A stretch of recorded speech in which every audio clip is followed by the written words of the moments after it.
fait inéligible. En exil en France, où il est reparti depuis quelque temps, il continue de se battre pour la révision de la liste électorale qui lui permettrait peut-être de se présenter en octobre prochain à ce scrutin sous haute tension étant couru. Il a fait alliance avec quelques principaux leaders de l'opposition qui, eux aussi, ont été exclus de la course, notamment l'ancien président Laurent Gbagbo, l'ancien premier ministre et ex-président de l'Assemblée nationale Guillaume Soro, l'ancien ministre et chef des Patriotes Charles Blé Goudé. Vous ne citez que cela. Ira pas, Tidiane Thiam, le président exécutif du PDCI-RDA, est l'invité de Moment de vérité sur Afromédia. Bonjour Tidiane Thiam. Bonjour M. Foucault, merci de me recevoir. Très heureux d'être ici. Alors on va commencer par des choses très pratiques, les questions sur lesquelles les Ivoiriens se posent des questions et aimeraient avoir des réponses. Êtes-vous en exil en France? Et pourquoi? Est-ce qu'on a essayé de vous arrêter? Pourquoi vous êtes à l'étranger? Je suis à l'étranger. Écoutez, il y a une succession d'événements que beaucoup ont pu voir. Procès, 22 avril, etc. Bon. Il y a eu un verdict qui m'a radié de la liste électorale. Ensuite, très rapidement, le gouvernement s'est empressé de faire une conférence de presse pour dire que j'étais ivoirien. J'avais demandé le 10 avril un certificat de nationalité, demande qui a été rejetée par courrier. Et donc, je crois, 23 avril, le gouvernement dit « je suis ivoirien ». Donc, nous avons demandé un certificat de nationalité par mon avocat. Nous sommes le 26 juillet, nous ne l'avons toujours pas. Donc, voilà un gouvernement qui, d'un côté, dit que je suis ivoirien, je suis redevenu ivoirien. Après avoir cette théorie, renoncé à votre nationalité française. Cette théorie qui est qu'on peut perdre une nationalité automatiquement, d'après ce gouvernement-là, et on peut la retrouver automatiquement. Les mots qui ont été utilisés, c'était que ma nationalité était en sommeil, ce qui est un concept inconnu de tous les juristes. Alors moi, j'ai envie de comprendre. Est-ce que vous êtes en exil ou bien est-ce que vous êtes ici? J'attends le minimum de garantie pour pouvoir faire mon travail de président du parti en toute sérénité. Donc il y a une menace qu'on vous arrête, par exemple. Il y a eu...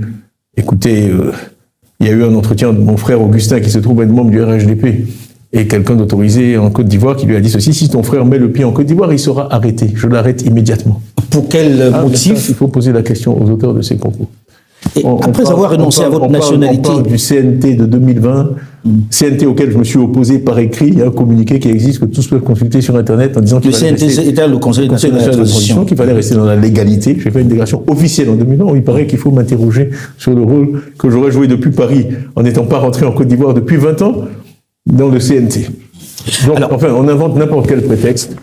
Les gens se posent la question de savoir des menaces physiques dont j'ai dit sur France 24 qu'elles m'avaient été faites par des voies autorisées. Donc c'est une situation qui ne devrait pas exister parce que je suis un citoyen ivoirien. Je n'ai jamais commis de crime dans ma vie. Effectivement, j'ai été élu démocratiquement à la tête du PDCI et j'ai été désigné par le PDCI comme candidat. On va en parler dans un instant puisqu'on va arriver à cette question-là. Aujourd'hui, qu'est-ce que vous avez comme papier? Puisque vous avez renoncé à votre nationalité française. Alors, plusieurs ministres ont dit qu'il fallait me les retirer. Je sais pas mais vous vivez en France comment? Mais pour l'instant, j'ai des papiers ivoiriens. Donc vous avez une carte de séjour ici? J'ai un passeport ivoirien valide. Et avec un visa? Il m'a été délivré, j'avais un visa, il m'a été délivré une carte de séjour également. Pour me permettre d'aller et de venir. Tout le monde dit, Tidiane Thiam est connu comme un homme de dossier. Qui a un certain niveau. Et quand on veut se présenter à la présidentielle, on doit connaître tous les textes. Ce qu'on vous reproche, c'est d'avoir obtenu une nationalité qui, de fait, annulait votre nationalité ivoirienne. Cet article 48, vous ne le connaissez pas? Je ne le connaissais pas. Mais comment vous pouvez Je ne connais pas la constitution ivoirienne, je ne connais pas le code de la nationalité ivoirienne par cœur. Et à chaque fois que j'ai fait des réunions, j'ai demandé dans la salle qui connaissait cet article. Personne n'a jamais levé la main. J'ai été interrogé par des journalistes ivoiriens, je leur ai demandé, ils ne le savaient pas. Attendez, monsieur, je suis désolé, il y a quand même des principes universels dans l'application des lois. C'est une loi de 61. Est-ce que vous connaissez la genèse de cette loi? C'est une loi française. Ce qui s'est passé dans nos pays à l'indépendance, puisqu'on n'avait pas de corpus de lois, c'est qu'on a pris les lois françaises et on les a essentiellement mises dans comme le la droit, Constitution. Voilà, dans le droit ivoirien. C'est une loi qui avait son origine dans la Première Guerre mondiale, parce qu'après la Première Guerre mondiale, la France avait prolongé la durée du service militaire. Il y avait une hécatombe humaine.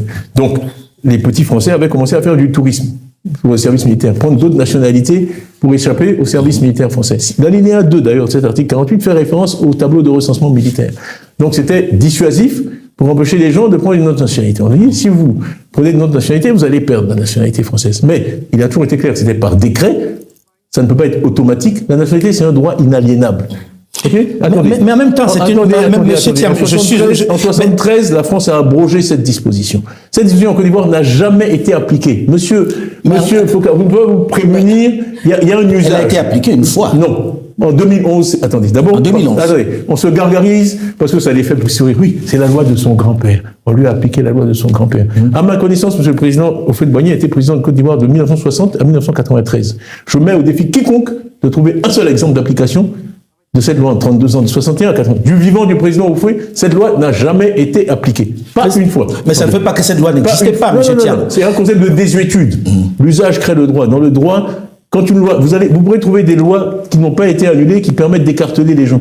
Ok ? Il y a plein de lois dans le droit universel qui ne sont pas appliquées, elles tombent en désuétude, tout le monde ignore leur existence. Celle-là n'a jamais été appliquée, aucun Ivoirien n'en était conscient. Vous voulez que je vous fasse la liste des Ivoiriens qui ont pris une autre nationalité, qui ont exercé de hautes fonctions? Aboudraman Cissé a pris la nationalité britannique quand il était chez Goldman Sachs. Il a été nommé secrétaire général de la présidence à Abidjan. Il a été ministre du pétrole. D'après leur théorie, il n'est pas ivoirien puisqu'on peut perdre automatiquement la nationalité ivoirienne. C'est une aberration. Alors, le fameux exemple qui est cité, c'est celui de 2011, où la Cour constitutionnelle de Francis Waudier a rejeté une candidature à la députation d'un monsieur Thioté. Ce monsieur Thioté il avait pris la nationalité française. Il est toujours ivoirien, il est inscrit, à l'heure où je vous parle, nous l'avons prouvé à tous les journalistes, il est inscrit sur la liste électorale. Donc le précédent dont vous parlez, il n'existe pas. Donc je maintiens qu'en 64 ans, cette loi n'avait jamais été appliquée. Comment vous voulez que quelqu'un puisse imaginer qu'elle le sera? Mais elle fait partie de la loi. Il y a tout le PDCI. Elle n'a pas été abrogée. Elle n'a jamais été appliquée. Il y a des centaines de milliers de gens sur la liste électorale aujourd'hui qui sont des doubles nationaux. Alors comment expliquez-vous que ça arrive à vous? Ah, mais ça, il faut poser la question à ceux qui ont monté. Expliquez. C'est comme quand ça veut dire quoi concrètement? La foudre tombe quelque part. Une loi, il y a 30 millions d'Ivoiriens. Il y a des millions de naturalisés. Vous pensez qu'on a peur de vous, que le président Ouattara a peur de votre candidature? Je pense qu'on a tout fait, nous on savait, on pourra vous donner les noms, il y avait une équipe à peu près de 10 juristes qui a fouillé le droit ivoirien pour trouver un moyen de m'éliminer. Si ça n'avait pas été ça, ça aurait été autre chose, je vous assure. S'il avait fallu dire que si on mesure plus d'un mètre 93... Mais pourquoi on doit vous éliminer, vous? C'est toute personne qui est en position de gagner. Moi, si vous voulez qu'on regarde les sondages, on a fait des sondages qui sont publics, on les a publiés.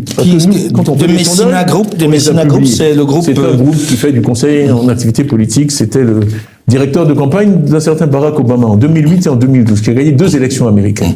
Dans ce sondage, je vois, second tour des élections, vous êtes opposé à Alassane Ouattara et vous avez 57% des voix contre 43%. C'est ce que nous disent nos sondages. On trouve que Alassane a fait à 33% beaucoup, 59% de donner la chance à quelqu'un d'autre. Et les autres pour deux. Pour un qui dit oui, il y en a 2 qui disent non. C'est une majorité assez forte. Alors là, c'est le classement de la popularité. C'est classique. En politique, on fait opinion favorable, moins opinion défavorable. Et on fait le sol. Bon, on peut vous dire aussi que ce sondage-là, quelle crédibilité lui donner? Non, mais on a tout publié. Les données sont vérifiables. On l'a rendu public. Donc en fait, pour vous, c'est de l'acharnement de la part d'Alassane Dramane Ouattara. C'est un refus de permettre une alternance. Écoutez, il y a tellement de choses qui se disent sur mon compte. Aujourd'hui, je vais être un peu plus ouvert. Alors, on va y aller progressivement. Pourquoi est-ce que, il y a quelque temps, le même Alassane Dramane Ouattara vous a donné un passeport ordinaire? D'abord, quand je l'ai vu, je lui ai dit que je n'avais plus de papier ivoirien. Donc, il était bien clair que j'ai bien dû vivre pendant toutes ces années avec une nationalité. D'accord? La française. Oui. Donc le fait que j'étais français était connu de tous.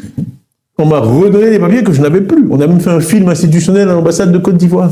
Pour fêter, j'ai rempli les formulaires sur ordre du président Ouattara. Oui, bien sûr. Bien sûr. Et quel était le deal? Parce qu'il ne vous a pas donné ça sans deal, monsieur Thiam. Il y avait un deal quand même. Absolument pas de deal. Monsieur Thiam, moi j'ai envie de vous poser la question de façon très claire. Absolument pas de deal. Il a été dit que vous lui avez promis que vous ne serez pas candidat s'il était candidat lui aussi. Je vais vous raconter, cette histoire circule tellement, promue par beaucoup de gens au RHDP. Je vais vous dire moi ce qui s'est passé.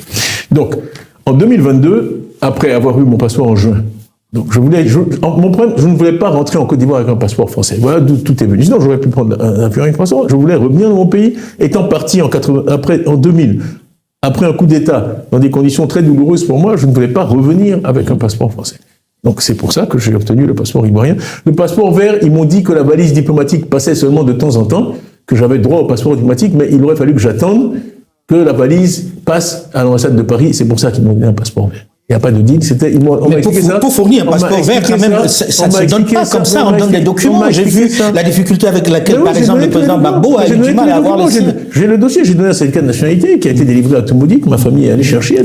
Mais vous aviez un certificat de nationalité alors que vous aviez un passeport français? Oui, mais parce que je n'en ai jamais empêché. Écoutez, je ne veux pas citer trop de noms, mais le nombre d'Ivoiriens qui ont un passeport français, vous rigolez? Vous rigolez? Vous êtes sérieux? Et qui ont des papiers ivoiriens, mais il y en a des dizaines de milliers. Est-ce qu'à un moment, vous lui avez dit au président Ouattara que vous ne serez pas candidat s'il est candidat? J'arrive, je vous fais la genèse des choses. Août 2022, mon souhait, parce que moi je fais des vœux, c'était que si Dieu faisait, parce que je suis parti vraiment de Côte d'Ivoire dans des conditions douloureuses, en 2000 après le coup d'État. Après ça, j'ai aidé, moi je n'aime pas les pouvoirs militaires, j'ai aidé le président Gbagbo à faire partir le général Gueye. Quand le général Gueye est parti en novembre 2000, M. Gbagbo m'a demandé de revenir en Côte d'Ivoire. Je suis revenu pour 24 heures. Il m'a fait l'honneur de me recevoir avec son épouse, Simone, et ma sœur, Yamoussou. Il m'a dit qu'ils avaient fait un sondage au FPI et qu'ils envisageaient de me nommer Premier ministre. Et je lui ai dit, moi, je ne souhaite plus faire de politique. Ça a été une expérience de 6 ans. J'ai repris ma carrière dans le privé. Je suis content qu'il y ait un civil au pouvoir en Côte d'Ivoire. Vraiment, on reste en contact, mais merci. Il m'en a pas tenu rigueur, je suis parti. Voilà comment je suis parti. La dernière fois de Côte d'Ivoire, en novembre 2000. Août 2022. Je vous passe les détails. Je reviens, le président a insisté pour que... Je voulais aller d'abord saluer le président Bédié, qui avait été mon patron. Je voulais aller à Yamoussoukro, je voulais atterrir à Yamoussoukro. Ça ne m'a pas été autorisé. On m'a dit qu'il fallait que j'atterrisse à Jaguar, le président Ouattara en premier. Ce que j'ai accepté. Oui. Vous étiez un avion privé, on a dit de ne pas atterrir. Avant de partir, on a soumis un plan de vol qui a été rejeté. On n'a pas eu d'autorisation d'atterrir à Yamoussoukro. Mais est-ce que c'est le président qui... C'est le président, c'est écrit, ce sont les textes, c'est le président de la République qui donne les autorisations d'atterrissage de jets privés en Côte d'Ivoire. Moi, j'ai découvert ça à l'occasion de ça. J'aurais aussi pu dire, je vais faire ma recherche et savoir ça. Non, je ne savais pas ça. Bon, on découvre des choses. Donc, je suis allé le voir, respectueusement, avec mon grand frère Augustin, mon grand frère Aziz, ma grande sœur Yamoussou, je suis le plus jeune, on est 4 survivants. Toute la famille Thiam, il nous a reçus très gentiment, lui-même et sa femme, chez lui à Cocody. J'avais beaucoup réfléchi à cet entretien. Donc, on a échangé des amabilités. Et ensuite, je lui ai dit, Monsieur le Président, est-ce que je peux avoir un tête-à-tête avec vous? D'ailleurs, ce que j'ai fait aussi avec le président Gbagbo, qui m'a reçu par la suite, avec le président Bédié. Chaque fois, j'ai demandé un tête-à-tête. Il y a trop d'oreilles en Afrique. Donc, et voici ce que je lui ai dit. Je lui ai dit, Monsieur le Président, moi j'ai des ambitions, je reviens en Côte d'Ivoire avec des ambitions pour faire de la politique, peut-être un jour. Être candidat à la présidence. Donc, mais là, on est dans le 3e mandat, on a vu ce qui s'est passé en 2020. J'ai besoin de connaître vos intentions. Il me sera difficile d'être candidat si vous êtes le nouveau candidat. Donc, il m'a regardé dans les yeux, il m'a dit, non, parce que moi j'ai fini, ce 3e mandat c'est exceptionnel, je ne serai pas candidat. Il vous dit qu'il a fini, il ne sera pas candidat. Je maintiens. Je ne serai pas candidat, donc ça veut dire que ça vous ouvre la porte. Voilà. Mais d'où vient-il alors qu'on dise que non, vous aviez promis? Ça, c'est eux qui le répètent. J'ai dit, il me sera difficile d'être candidat si vous êtes candidat, et donc je veux savoir. S'il m'avait dit à cette époque-là, mais tout aurait été différent. Et malheureusement, comme il y a dans les affaires policières, il y a des témoins contemporains. Parce que mon frère Aziz, j'ai toute confiance en lui, dès qu'on est sorti, je lui ai raconté l'entretien. Donc il y a des témoins contemporains, c'est pas une histoire que j'invente aujourd'hui, c'est ce qui s'est passé. Là où je me suis dit, il y a de l'eau dans le gaz, c'est quand j'ai commencé à faire campagne en 2023, que j'ai vu le niveau de toxicité de ce que le RHDP disait sur moi, le niveau de violence déjà, pour m'empêcher d'être président du PDCI, vous savez quand même ce qui s'est passé. Le congrès devait avoir lieu le 15 décembre 2023 à l'Hôtel Ivoire. On a suscité 2 plaintes de 2 secrétaires généraux de section, 2 plaintes bidons sur 6800, qui sont allés l'après-midi à une session du tribunal à laquelle nous n'avons pas assisté, contre le PDCI. Moi, on avait des rumeurs en disant, ils vont interdire votre corruption. On a des sources dans la police. La police était déjà informée cet après-midi-là qu'ils allaient intervenir pour interdire notre congrès. Ils nous l'ont dit. Mais certains n'y croyaient pas. Bon. Donc l'affaire tourne jusqu'à 20h. On est même remonté jusqu'au ministre de la Justice pour essayer de savoir. Et on nous a dit, non, mais si une décision pareille avait été prise, le ministre serait au courant. Paf, à 2h du matin, 39 cargos de police. On envoie 39 cargos de police à quelqu'un avec qui on a un deal. Moi, je travaille de façon moderne. J'ai toujours des sondages. J'avais des sondages. Mon estimation, c'est que j'aurais 93% des voix. Eux, ils avaient les mêmes sondages. Ils savaient que j'allais être élu. Okay. 39 cargos de police. Donc, pour vous, aujourd'hui... Donc, la première agression, le 9 décembre 2023, j'ai dit ceci, dans un grand discours à Yamoussoukro pour lancer ma campagne, pour être président du PDCI, que nous étions un parti qui avait l'ambition de diriger le pays, qu'on devait être un parti national, et j'ai dit ceci, j'ai dit qu'il fallait que le PDCI revienne au Nord. J'ai pas dit qu'on reconquiert le Nord, qu'on domine le Nord, j'ai juste qu'on revienne au Nord. Et c'est là que M. Bakongo, le dimanche soir, m'a injurié en disant que je portais pas les mêmes boubous que les autres, m'a injurié en djoula, que je m'étais enfui au premier tir de Kalachnikov. Donc, ces agressions idiotes ont commencé dès fin 2023. Ensuite, on m'a empêché de tenir le congrès. Il a fallu qu'on ruse, qu'on déplace le congrès à Yamoussoukro parce qu'ils avaient commis l'erreur d'interdire la tenue du congrès à Abidjan. D'accord? Donc, on a décidé de le tenir le samedi à Abidjan. Et le jeudi, les deux mêmes ont reporté plainte. Le jeudi à 17h, ils étaient prêts. La même juge, d'ailleurs, qui a statué le 22 avril 2025, c'est la même juge, qui a fait l'opération du 15 décembre 2023, interdisant mon congrès, qui ensuite, le jeudi, devait statuer sur la nouvelle plainte, parce que maintenant, il voulait qu'il soit interdit pour toujours, sur toute l'étendue du territoire, d'élire un nouveau président. Où est-ce qu'on a vu un parti comme le PDCI? Et c'est la décision de justice qui était prête. J'ai dû ruser. On a trouvé le matin un des deux qui était caché à Gand là-haut. On l'a ramené à Abidjan et on les a convaincus tous les deux. Ils ont retiré leur plainte à 16h45. Voilà comment l'affaire a pu se faire et j'ai pu être élu le samedi avec 96,47% des voix. Alors, qu'est-ce qui peut susciter autant d'animosité? Est-ce que ça veut dire très clairement que même si c'est pas encore annoncé, il est clair que le président Alassane Dramane Ouattara sera candidat? Ça fait pas l'ombre d'un doute. Et il aurait peur de vous croiser. Moi, je ne sais pas, moi j'aurais géré ça différemment. Vu la conversation qu'on a eue, si, dans la vie, on peut changer d'avis. Le président Houphouët-Boigny disait toujours, il n'y a que les imbéciles qui changent jamais d'avis. Il m'a dit ça en août 2022. Si après les circonstances ont évolué, et même il est mon aîné, il estime qu'il n'a pas à s'expliquer devant moi, mais il m'envoie quelqu'un pour dire, bon voilà, jeune frère, on avait eu cette conversation, je t'ai dit que je n'allais pas me présenter, mais les circonstances ont changé, je te demande en tant que patriote ou en tant qu'Ivoirien, est-ce que cette démarche a eu lieu?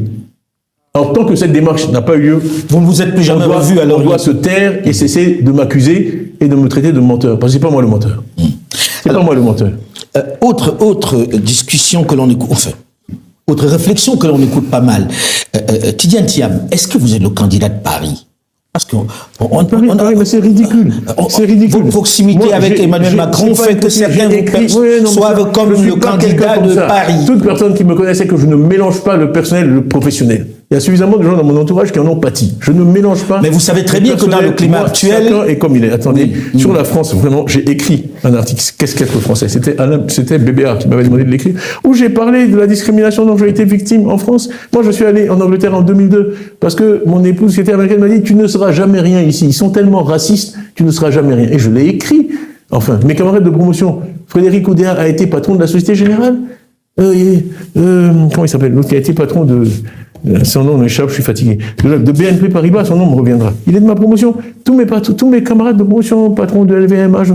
Et moi, j'avais aucune proposition. Je suis allé en Angleterre, en 7 ans, je suis devenu... Oui, mais peut-être qu'on se repêche un peu en se disant, Tidiane Thiam, il va être un bon collaborateur. Ils m'ont donné des prix, il y a eu la France, cet homme que la France regrette d'avoir laissé partir, j'ai eu tout ça. La France sait très bien que... Mais aujourd'hui, vous nous garantissez que derrière vous, il n'y a pas une puissance européenne qui soit... Garantir, tous les Ivoiriens savent. Toute ma vie, je me suis battu pour la Côte d'Ivoire. J'ai été nommé le 20 avril 1994. Premier Ivoirien, je le rappelle. À l'époque, puisque la théorie de M. Ouattara et de son régime, c'est que je cessais d'être Ivoirien en 87. On y reviendra. 1987. 94. J'ai été nommé patron de la DGTX. Après Antoine Césario, Philippe Sorel-FN, qui s'est exprimé récemment. Bon, j'ai été nommé. Il y avait 150 expatriés à la DCGTX sur 4000 employés. Il y avait donc 3850 Ivoiriens. Les 150 expatriés faisaient pratiquement 50% de la masse salariale. J'ai dit, le temps des colonies est fini. Je suis arrivé, après la dévaluation, j'ai dit, on vous propose à tous des contrats locaux. On va vous payer aux mêmes conditions. Vous êtes tous là depuis 15 ans, 20 ans, vous aimez la Côte d'Ivoire. Bon, vous allez rester à des conditions ivoiriennes. Sur 150, il y en a que 141 qui ont refusé. Je les ai licenciés. J'ai eu le chef de la mission de coopération dans mon opinion. Monsieur, tiens, on peut savoir si vous êtes pour ou contre la France. Je lui ai dit, monsieur, ni l'un ni l'autre. Moi, c'est la Côte d'Ivoire qui paye mon salaire. Je suis pour la Côte d'Ivoire. Chaque fois que la France fera des choses qui sont dans l'intérêt de la Côte d'Ivoire, ça ira. Et chaque fois qu'elle fera des choses qui sont contre l'intérêt de la Côte d'Ivoire, ça n'ira pas. Hein? Quand j'ai fait la centrale d'Azito, en 97, qui a été un record mondial, c'était une lutte entre Enron, Suez, Tractebel et Asea Brown Boveri, qui est suédois et suisse. J'ai donné, c'était le plus gros contrat jamais donné en Côte d'Ivoire. J'ai donné à Asea Brown Boveri. J'ai eu toutes sortes d'ennuis pendant 3 mois. Le président Bédier m'a dit que je ne peux pas mettre le pied en France. Donc, je n'accepte pas de leçons là-dessus. Je me suis exprimé par écrit sur mes sentiments vis-à-vis de la France. Je me suis exprimé par écrit sur le niveau de racisme intolérable en France. J'ai fait donc vous n'êtes pas l'homme de Macron. Dans le monde anglo. Je suis l'homme de Macron. Macron, avant, c'est moi qui lui rendais service avec tout le respect que je lui dois. J'étais CEO, bien avant qu'il occupe des fonctions importantes. J'étais CEO en 2009, à 46 ans. J'étais CEO d'une des plus grosses sociétés de Grande-Bretagne. J'ai été président de l'association des assureurs britanniques. C'est la 3e industrie de Grande-Bretagne. J'ai été élu. Enfin, quand même. Alors, certains disent la France. Certains disent que votre bagarre. Je suis ni pro ni anti-français. Ok. Je suis pour la Côte d'Ivoire. Et les pays étrangers, l'extérieur du monde, on doit les utiliser. D'abord, il n'est pas de vent favorable pour celui qui ne sait où aller. C'est Sénèque. Hein. Bon. Il faut savoir ce qu'on veut et ensuite utiliser le reste du monde pour atteindre ses objectifs. Mais ça n'a pas de sens d'être anti-français ou pro-français. Moi, je suis pro-Côte d'Ivoire. Alors, certains disent. Vous avez le même parcours quasiment, du moins professionnel, avec Alassane Dramane Ouattara. Qu'est-ce que vous allez apporter de plus qu'il est déjà fait? Est-ce que vous savez ce que c'est le Fortune 500? Non, vous allez nous l'expliquer. Les 500 premières sociétés du monde, par chiffre d'affaires. On n'entre pas dans ce club-là facilement. J'ai été 11 ans patron de Fortune 500. Vous voulez dire qu'il n'a pas votre parcours et que... On a des parcours différents, c'est tout. C'est un fonctionnaire international au FMI. Moi, je gérais des boîtes qui avaient 1300 milliards de dollars de total de bilan. En Indonésie, j'avais 220 000 employés. Mais qu'est-ce que vous allez faire qu'il n'ait pu faire? Puisque lui aussi, il avait des relations. Il a des relations, il a ramené des fonds dans le pays. Fonctionnaire ou entrepreneur, leader de secteur, c'est la même chose. Mais sur quelle planète vous vivez? C'est un fonctionnaire international. Arrêtez. Au FMI, on est payé 400 000, 500 000 dollars par an. Un CEO de fortune gagne 10 millions de dollars par an. Ça fait 20 fois. C'est pas la même chose. Donc vous pensez qu'il n'est plus à la hauteur? Je ne sais pas qui il est. Moi, je suis un homme du privé. Ce que je peux apporter, c'est de la création d'emplois. Je sais comment on investit, je sais comment on dirige une entreprise. Je suis un manager, je l'ai prouvé. C'est pas une question d'argent. Moi, je connais Mike Bloomberg parce que Crédit Suisse est un des plus gros clients de Bloomberg dans le monde. Je connais. Mais il a toujours dit qu'il avait aussi de grandes relations, des relations importantes. Le FMI, le rôle qu'il joue dans l'économie mondiale. Ils viennent dans les pays de temps en temps et ils regardent les grands équilibres macroéconomiques. Ça n'a rien à voir avec être sur les marchés tous les jours et que ça a un impact sur votre compte d'exploitation. Alors si vous deviez dresser son bilan aujourd'hui, on n'a rien à voir. Si vous deviez dresser son bilan, je ne dis pas qu'il a un mauvais profil. Je dis juste que de dire qu'on a le même profil, c'est de l'ignorance pure.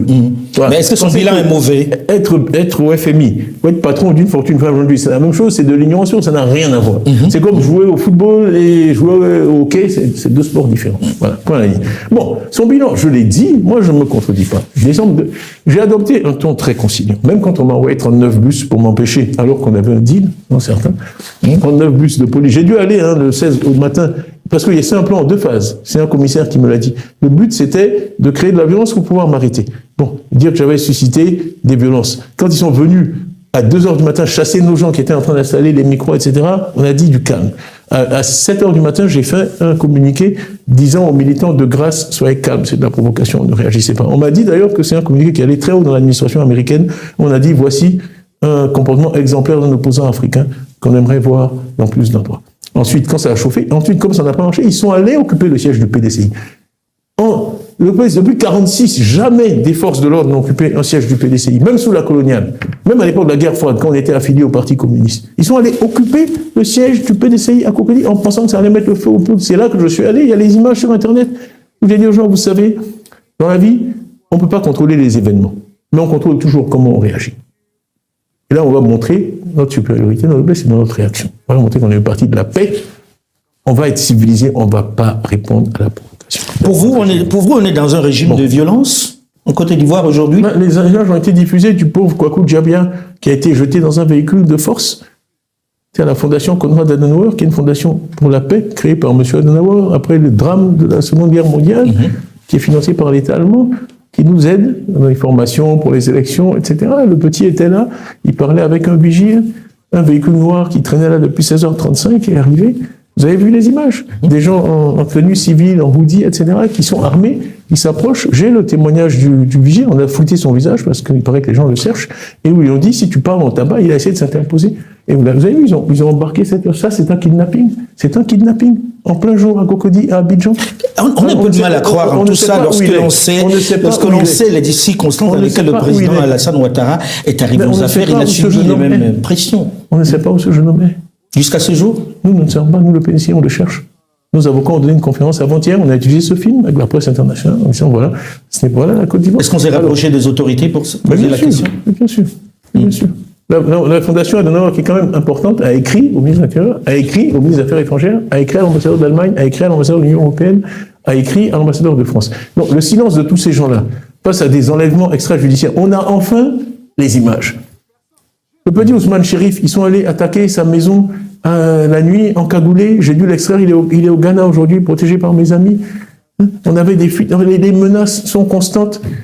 Mon frère Aziz a été arrêté à sa sortie avec toute l'informatique qu'on a. Après, on lui dit, il y a erreur sur la personne. Aziz Thiam, ancien ministre des Transports, arrêté. Mais Tidjane Thiam, vous êtes censé être candidat, en tout cas c'était l'ambition. Avec tout ça, qu'est-ce qui vous reste comme chance? Qu'est-ce qui vous fait encore aujourd'hui croire que vous pouvez retourner en Côte d'Ivoire et participer à cette élection présidentielle d'octobre prochain? Est-ce qu'il y a une chance, une toute petite chance, une fenêtre? Je n'abandonnerai jamais ce combat. Ceux qui me donnent du courage, ce sont tous les Ivoiriens. Vous avez vu même votre collaboratrice qui m'a vu tout à l'heure. Vraiment, cette popularité que j'ai, je ne peux pas l'expliquer. Quelquefois, il y a une relation entre un homme et son peuple qui n'est pas explicable. Les Ivoiriens m'ont donné tellement d'amour. Mettons que les Ivoiriens vous aient donné cet amour. Non, je ne sais pas quoi, mais c'est ça qui me fait continuer. Mais parce en même temps, vous pouvez pas, en moi. En même temps, vous ne pouvez pas mener une campagne à partir de Paris en n'étant pas candidat. J'ai eu 132 000 parrainages, monsieur Foka. Ça fait 3 mois que je ne suis pas retourné dans mon pays. OK? Et on a dit que je ne peux pas me présenter à l'élection présidentielle. J'ai 132 000 parrainages. C'est pas rien. Le RHDP a gagné l'élection. Oui, mais mener campagne de Paris, ça va être compliqué. Est-ce que vous ne misez pas un peu? Je parle aux gens tous les jours. Je gère vous avez vu un député qui est avec moi ici. Les gens vont et viennent. Les gens sont déterminés. Ils veulent une alternance en Côte d'Ivoire. Et à la fin, Vox Populi, Vox Dei. La volonté. Est-ce que vous croyez en la possibilité que cette révision des listes électorales puisse permettre que vous soyez candidat? Tout est possible. C'est une option. C'est une option. Aujourd'hui, ce qu'on souhaite, c'est que la volonté du peuple puisse s'exprimer. Dans la vie, personne, moi je ne peux pas dire que je serai élu nécessairement, mais ce qu'on veut, c'est que les Ivoiriens aient le choix. Clairement, il y a beaucoup d'Ivoiriens qui souhaitent pouvoir voter pour moi. Okay? On m'a éliminé. Parce que mon cas est différent. Moi, j'étais sur la liste électorale. Quand je suis allé m'inscrire en décembre 2022, je vous ai dit, août 2022, premier voyage, je ne suis pas resté assez longtemps. Décembre 2022, j'avais tous mes papiers, je suis allé m'inscrire. Mais même les journaux du RHDP ont mis en première page. J'ai dit, c'est le civisme. Je suis venu m'inscrire. Les petits agents et tout ont fait des selfies avec moi. Tout le monde... Donc moi, à ce moment, ils croyaient au deal. Il n'y avait pas de deal, arrêtez. Oui. Quel deal? C'est pour ça que je dis, ceux-là croyaient qu'il y a un deal. Vous venez de nous dire qu'il n'y a pas de deal. On vous croit. Mais pour beaucoup, il y avait un deal. Mais quel deal? Je suis un citoyen ivoirien. Je reviens. Moi, je pense que j'ai beaucoup à apporter à ce pays. Alors aujourd'hui, vous vous êtes mis avec un certain... Excusez-moi. Oui. C'est pas pour me vanter. Mais à chaque fois, après, il dit qu'il était toujours premier. Oui. J'étais pas deuxième. Ils veulent que je dise que j'étais deuxième. J'étais premier de Côte d'Ivoire. J'ai aussi été premier du Maroc au BEPC. Donc c'est pas juste en Côte d'Ivoire, c'est pas au feu de Boigny. Bon.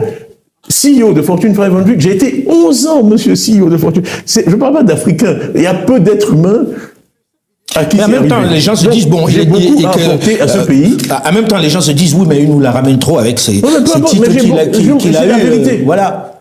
Oui, en même temps. C'est la vérité. Donc, c'est là-dessus que je m'appuie pour apporter à mon pays. Je connais beaucoup d'investisseurs, je connais les marchés, je suis connu. Bon, je peux apporter quand même ça à mon pays. C'est ce que je souhaite faire. Aujourd'hui, vous êtes à l'extérieur et vous avez de la difficulté à vous retrouver sur ces listes électorales. Est-ce que... J'ai pas de difficulté. J'ai été éliminé illégalement de la liste électorale parce que les questions de nationalité, maintenant je connais le code, article 83 du code de nationalité, seul le procureur de la République est habilité à statuer sur les questions de nationalité. Cette dame qui a agi le 22 avril est présidente du tribunal de première instance de Côte d'Ivoire. Elle a agi ultra vires, ça s'appelle. Elle n'a pas l'autorité pour prendre la décision qu'elle a prise. Donc c'est une décision illégale. Vous comptez sur la révision des listes électorales. Ancien ministre des droits de l'homme qui l'a dit et allé en prison. Parce qu'il a cité mon nom et il a dit que la décision était mauvaise. Voilà où on vit. Vous êtes mis avec ceux qui ont subi également l'exclusion. Laurent Gbagbo, par exemple, Guillaume Soro, Charles Blé Goudé, pour ne parler que de ceux-là. Or, on n'a pas l'impression que vous étiez particulièrement proche, notamment de Laurent Gbagbo. C'est un mariage de la souris et de la carpe. Vous savez, la vie, on est tous ivoiriens. Moi, malheureusement, mes camarades de terminale sont allés me parrainer il y a 2 jours à Abidjan. C'est moi, on sait où j'étais. Mais la relation avec Gbagbo et Bédi, avec Gbagbo et vous-même. Madame Gbagbo, elle faisait l'entrée du lycée classique. Elle enseignait dans la classe là-bas. Ce sont des gens que je connais depuis mon enfance. Moi, j'ai vu Gbagbo sortir de la chambre du fouet 1000 fois. Ce sont des gens que je connais depuis mon enfance. Et Gbagbo, je vous ai dit qu'en 2000, je l'ai beaucoup aidé, il le sait, avec Guy Laberty et d'autres, à revenir au pouvoir. Et qui m'a proposé d'être Premier ministre. Donc, on n'a pas de problème. Okay, on vous a pas beaucoup vu là-dessus, et on vous a pas non plus entendu sur les questions de Laurent Gbagbo non plus. On était loin de l'élection, on m'a jamais posé la question. Okay. Parce que certains disent, mais il n'a pas parlé des autres. C'est pas vrai. Mais j'ai des discours en août 2023, mais c'est faux.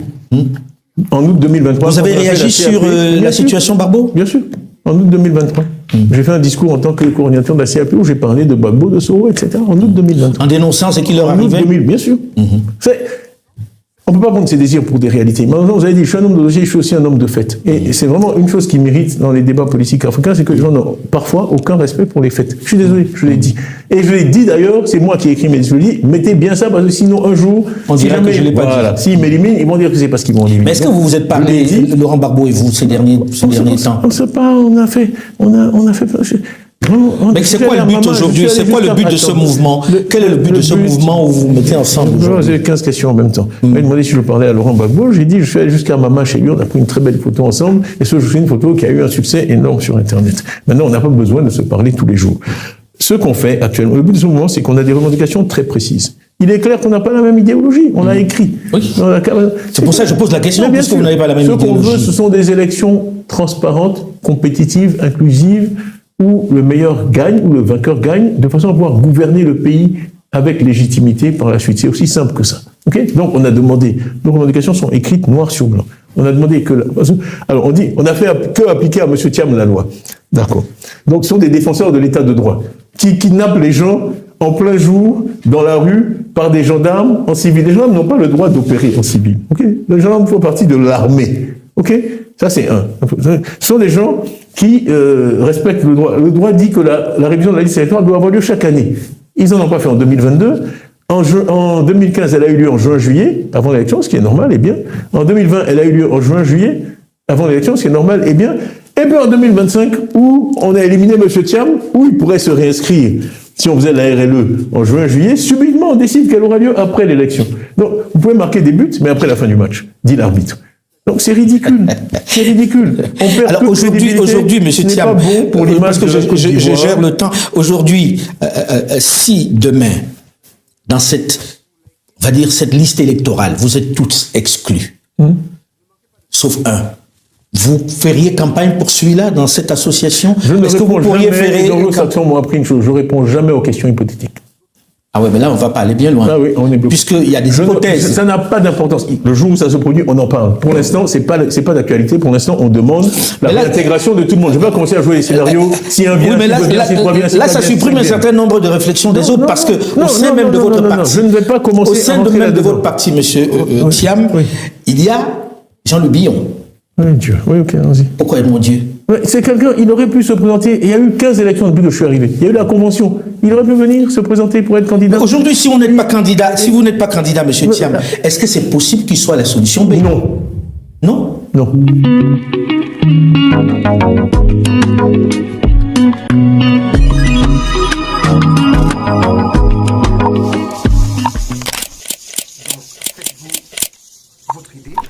Nul n'a le droit d'effacer une page de l'histoire d'un peuple, car un peuple sans histoire est un monde sans âme.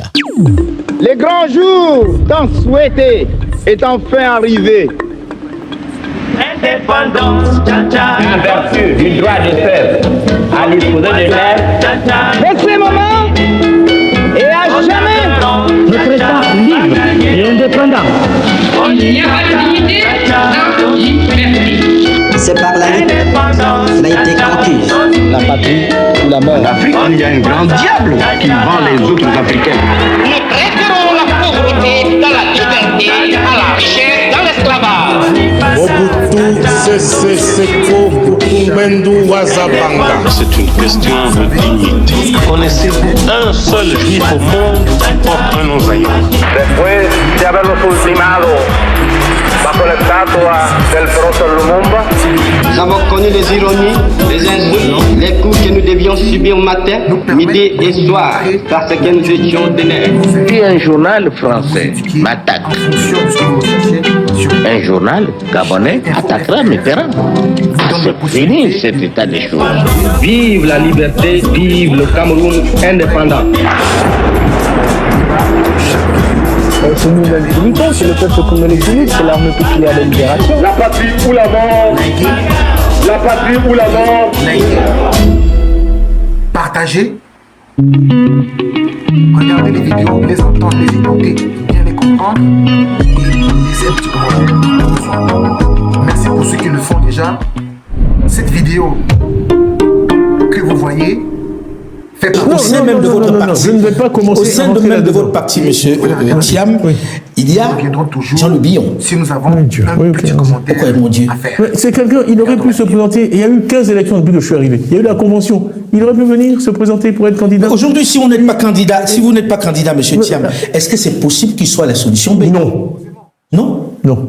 Parce qu'on n'est pas au Sénégal. Que les gens arrêtent, qu'ils réfléchissent 2 minutes. Ok? Au Sénégal, M. Sonko, M. Duma, au Sénégal, peut-être vous avez noté que M. Macky Sall n'était pas candidat. C'est pour ça que j'aime pas répondre aux questions hypothétiques. Donc, ce qui s'est passé, personne ne sait ce qui se serait passé au Sénégal si Macky s'était imposé comme candidat pour une 3e fois. D'accord? Le fait qu'il ne soit pas candidat a ouvert le jeu politique. On n'est pas dans ce scénario en Côte d'Ivoire. On est face à quelqu'un qui veut faire un 4e mandat anticonstitutionnel. Ok? Donc c'est pas le Sénégal. Est-ce que c'est anticonstitutionnel? C'est notre opinion. C'est une opinion parce que pour nous 2 n'est pas égal à 4. Quand on parle mais en même temps, la nouvelle constitution part de 96. Il y a 2016. Il y a quelques articles qui ont été modifiés. C'est pas une nouvelle constitution. Enfin, faut être sérieux. En tout cas, moi j'ai une réforme constitutionnelle que j'ai proposée. J'ai dit, on dira maintenant dans la constitution ivoirienne que de la naissance à la mort, aucun être humain ne peut faire plus de 2 mandats. Parce que, vraiment, l'arithmétique présidentielle africaine, le 2 elle n'est pas qu'africaine, on voit des choses aux États-Unis aussi qui commencent à... Moi, c'est pas comme ça qu'on m'a appris à compter à l'école. Donc, je vais proposer cette réforme où on dira qu'au cours d'une vie humaine, de la naissance jusqu'à la mort, aucun être humain ne peut faire plus de 2 mandats, qui soient séparés et successifs. Et on dira, si jamais il y a résurrection, il faudra qu'elle soit constatée par une équipe de médecins. Il y en a qui vont dire, oui d'accord, mais je suis mort, je suis revenu. Ok? Nous on connaît leur imagination.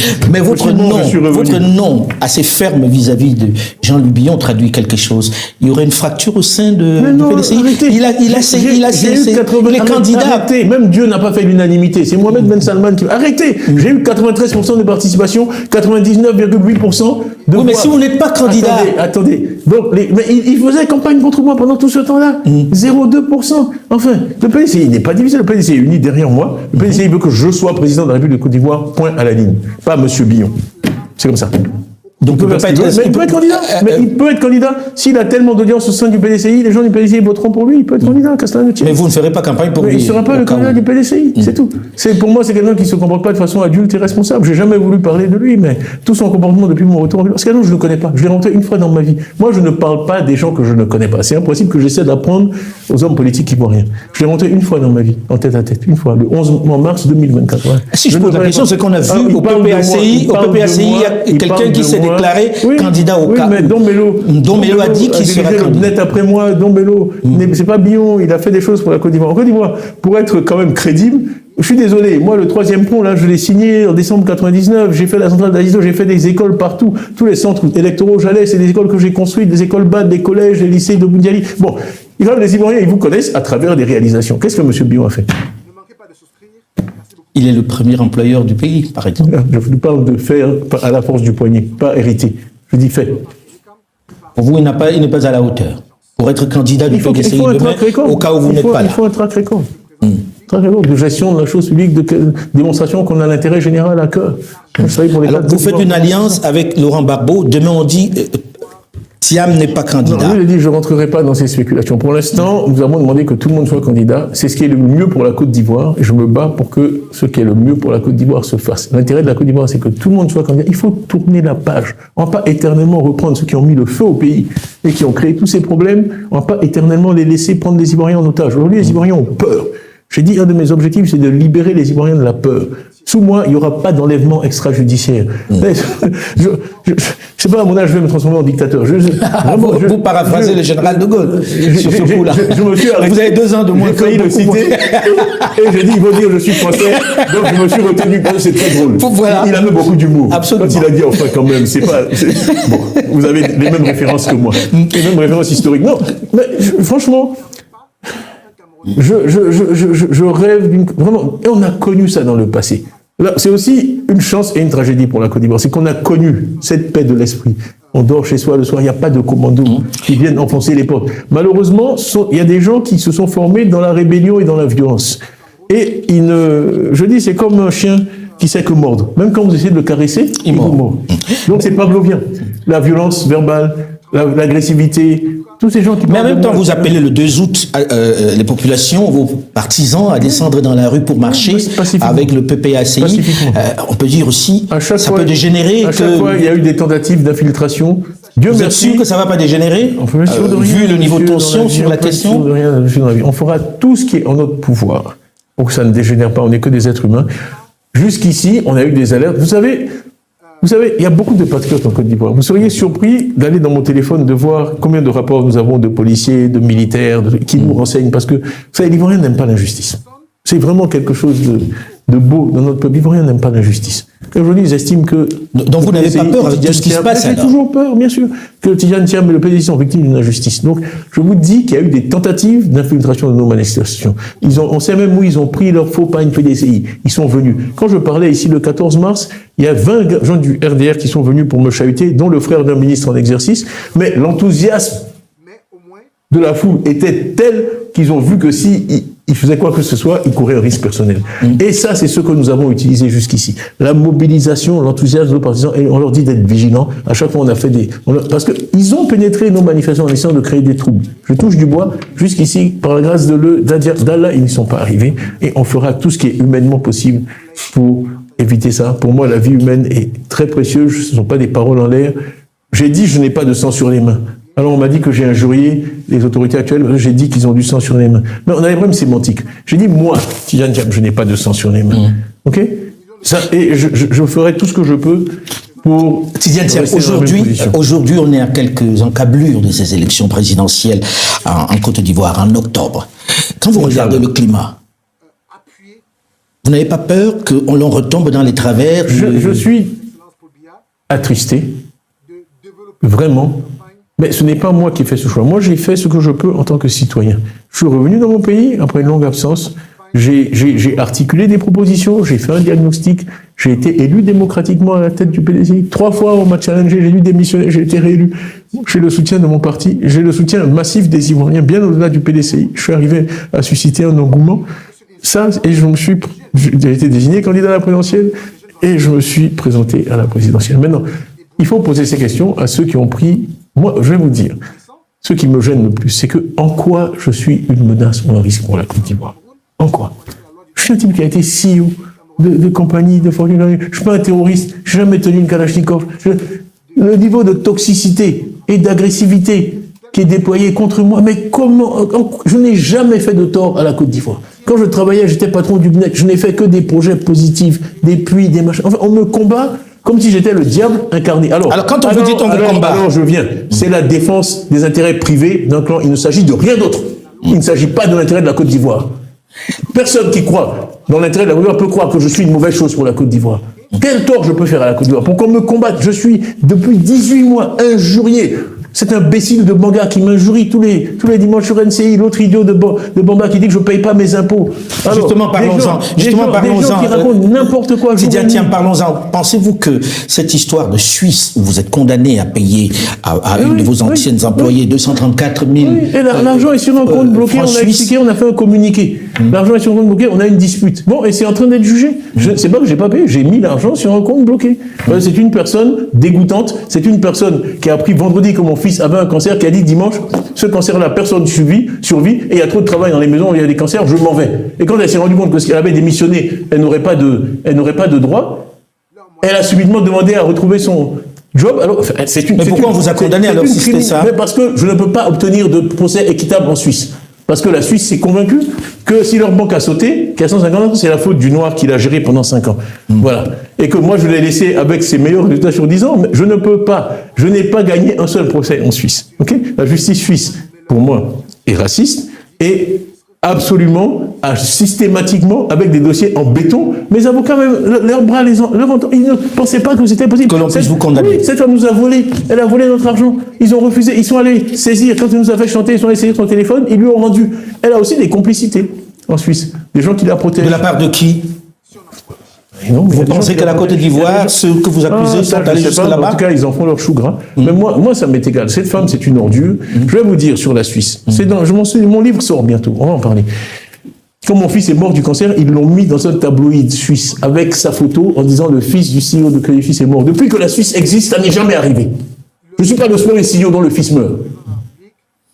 Et pourquoi est-ce qu'il y a eu cette animosité vis-à-vis de vous? C'est du racisme. Alors, ce qui me déçoit le plus, moi, partout où des Noirs sont victimes de racisme, je les défends. Ce qui me déçoit, c'est que des gens de mon pays, alors que je ne suis attaqué que pour des raisons racistes, se fassent la chambre de résonance de ça et le multiplient. Eh bien, ce sont des oncles Tom. Ce sont des esclaves des Blancs et ce sont des oncles Tom. Voilà. Alors, il nous reste peu de temps, on va passer sur un autre sujet. Vous connaissez l'oncle Tom? Ça. Voilà. Voilà. Ce sont ceux qui applaudissent quand on s'en prend à un noir. À un noir, tout à fait. Les nègres de salon, en gros. Voilà. Autre sujet. La Côte d'Ivoire a des voisins, le Mali, le Niger et le Burkina Faso, qui sont des pays de l'AES. J'ai pas beaucoup entendu Tidjane Thiam parler de ça plein. Alors, j'ai parlé du Conseil vous êtes président, vous êtes président de la Côte d'Ivoire demain. Vous n'écoutez pas bien quand je parle. Il paraît que la Côte d'Ivoire. Non, mais vous voyez, d'ouest en est. Il y a le Libéria, il y a la Guinée, il y a le Mali, il y a le Burkina, il y a le Ghana. Ok? Quand vous allez là-bas à l'ouest, c'est les mêmes populations des deux côtés de la frontière qui parlent la même langue. Vous montez vers la Guinée. Maintenant, les Baoulés sont en train de planter du cacao en Guinée. En Guinée. Ok? Bon. C'est les mêmes populations. Vous allez au Mali, des deux côtés de la frontière, c'est la même chose. Vous allez au Burkina, c'est la même chose. Au Ghana. Donc la Côte d'Ivoire, c'est une mosaïque. Ok? Donc vraiment, vous savez, le président Oufoué disait toujours, et ça je l'ai dit 10 000 fois dans 10 discours, un pays ne doit pas aspirer à être une oasis dans le désert. Et moi, je me suis permis d'ajouter à sa phrase, parce que c'est toujours le désert qui gagne. Ok? Donc cette idée d'une Côte d'Ivoire forteresse, qui se protège de l'AES, c'est ridicule. Ok, je suis contre, je l'ai dit, et je veux dire, j'ai de bonnes relations avec un certain nombre de gens dans ces pays-là. C'est ridicule. Donc, il faut du président demain, il renoue les relations avec l'AES. On revitalise, bien sûr, le Conseil de l'Entente, mais bien sûr, on ne peut s'en sortir qu'ensemble. La Côte d'Ivoire sera toujours tirée vers le bas. Mais je vois, vous dites Conseil de l'Entente, vous dites pas AES. C'est les mêmes pays. Mais ils ont créé leur entité. Très bien, on travaillera avec eux. Ils peuvent l'appeler comme ils veulent, c'est leur droit. Ce que je dis, c'est que moi, j'ai vu le président Boni payer les salaires de la haute volta, des fonctionnaires voltaïques, avec de l'argent du contribuable ivoirien, plusieurs fois. Parce qu'ils comprenaient, après Yamoussoukro, je l'ai connu à Yamoussoukro, tous ces gens-là, la Misana, ils comprenaient que tout ça, c'est un continuum. Ok? Il y a des gens qui sont venus d'Europe, qui ont tracé des frontières. Donc vous n'approuvez pas cette sanction vis-à-vis de ces trois États? Moi je dis, il faut toujours dialoguer. Pourquoi? Dans les demandes qu'on a vis-à-vis du gouvernement, pas du RHB, il y a le dialogue. La Côte d'Ivoire, c'est le pays du dialogue, pas le pays de la Kalachnikov. C'est le pays du dialogue. Ok? C'est ça notre culture. Donc, on doit dialoguer. Ok? On doit dialoguer avec ces gens-là, on doit les écouter, on doit leur parler. Ça ne mène à rien. On ne peut pas faire une forteresse Côte d'Ivoire. Déjà, on n'a pas assez d'argent, on a des problèmes dans l'éducation, dans la santé, on a mieux à faire qu'aller acheter des drones à des pays développés avec des moyens qu'on n'a pas. Ok? Tout ça parce qu'on n'arrive pas à s'asseoir et à discuter avec nos frères du Burkina ou du Mali ou de Guinée. C'est ça qu'il n'y a pas d'autre solution. Pensez-vous qu'il y a une propension en Côte d'Ivoire aujourd'hui avec le régime de traiter plus avec les pays occidentaux qu'avec les pays africains? Moi, vraiment, ce qui m'intéresse, c'est la Côte d'Ivoire. C'est que quand on... Parce qu'on entend en Côte d'Ivoire des gens dire que l'économie n'appartient plus aux Ivoiriens. Oui, ça, non, c'est sûr. Mais j'ai dit qu'il fallait promouvoir les entrepreneurs ivoiriens. Moi, ce que je connais, c'est le monde de l'entreprise. Et mon rêve, c'est de voir des entrepreneurs Ivoiriens, là, ça m'est égal, vraiment. Ce qu'il faut, c'est qu'ils soient implantés dans l'économie locale. Le président, les gens comme Bloor, ils ont fait des choses extraordinaires en Côte d'Ivoire. Moi, vraiment, je suis dans une vision américaine des choses, ok? Vraiment, tous les talents sont les bienvenus, ils peuvent venir de partout. Tant que les gens sont là, qui s'attachent au pays, qu'ils investissent dans le pays, tant mieux. Et bien sûr, également, des Ivoiriens. Mais c'est j'ai toujours dit, voilà, il faut donner la priorité aux entreprises nationales. Moi, j'ai été à la tête de grands groupes internationaux. Quand on regarde les pays, c'est comme quand vous visitez une planète en science-fiction, avant d'aller enlever votre scaphandre, vous allez voir s'il y a de la vie locale. S'il n'y a pas de vie, vous allez garder votre casque. Donc, quand on regarde les pays où investir, on demande toujours d'abord comment se portent les entreprises locales. Non, comment se portent les entreprises locales? Est-ce qu'il y a des entreprises locales à succès? Quand il n'y en a pas, vous dites, bon, moi qui arrive de Londres, là, si dans ce pays A, les entreprises qui parlent la langue, qui sont nées là, qui n'y arrivent pas, moi j'y vais pas. Donc, pour attirer l'investissement étranger, ce qui est un objectif pour beaucoup de pays africains, il faut d'abord vraiment assurer la prospérité des entreprises locales. Qu'elles se développent. Parce que quand les étrangers viennent aussi, ils veulent des partenaires.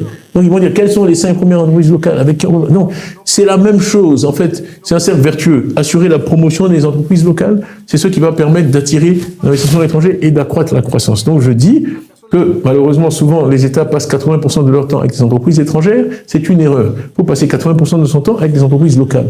Moi, quand j'étais en Grande-Bretagne, le Premier ministre Cameron, tous les mois, il avait une réunion avec nous, les principaux CEO du pays. Comme ça, je l'ai bien connu. Et il nous écoutait, il faisait le tour de table. Quels sont vos problèmes? Premier ministre de Grande-Bretagne, pays du G7, et il notait. Bon, ben, monsieur Thiam, je vais régler ça. Bon, monsieur, c'est cette attitude-là. Moi, c'est ce que j'ai appris des anglo-saxons. Hein? Vous voyez, le président Trump fait la même chose, le président Obama. Chez eux, c'est naturel.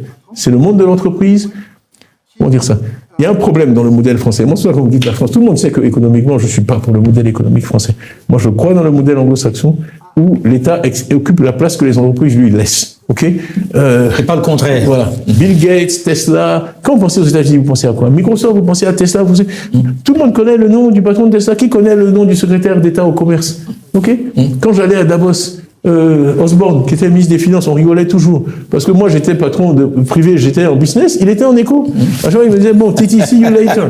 Et il me disait, je vais travailler vos livres de contribuables. Non, c'est le contraire sur l'ensemble du continent, on va dire. Mais c'est comme ça qu'une nation se développe, c'est comme ça que ces entreprises qui créent de la richesse paient des impôts qui ensuite permettent de faire des routes, des écoles, des machins, sans s'endetter. Parce qu'il y a une vraie création de richesse dans l'économie nationale. J'aurais voulu qu'on ait un peu plus de temps, mais...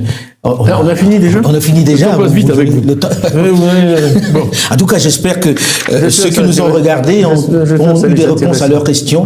Et puis bon vent dans cette aventure. Que Dieu vous entende. Et bon courage aussi, parce que ce que vous faites, c'est important d'informer l'opinion et de poser les bonnes questions. C'est vraiment important. Donc je vous remercie pour le temps que vous m'avez consacré à mon pays aujourd'hui. Bon vent et essayez de rester libre. Ce serait peut-être, c'est mieux. Libre au sens de... Libre. Pas en prison, libre au sens de la pensée. Pas en prison. Ah, ça, je vais essayer parce que j'ai pas envie de me faire arrêter. Je me dis, mais tu n'as qu'à revenir, tu vas être arrêté. Je dis, excusez-moi, je n'ai commis aucun crime. Donc, voilà.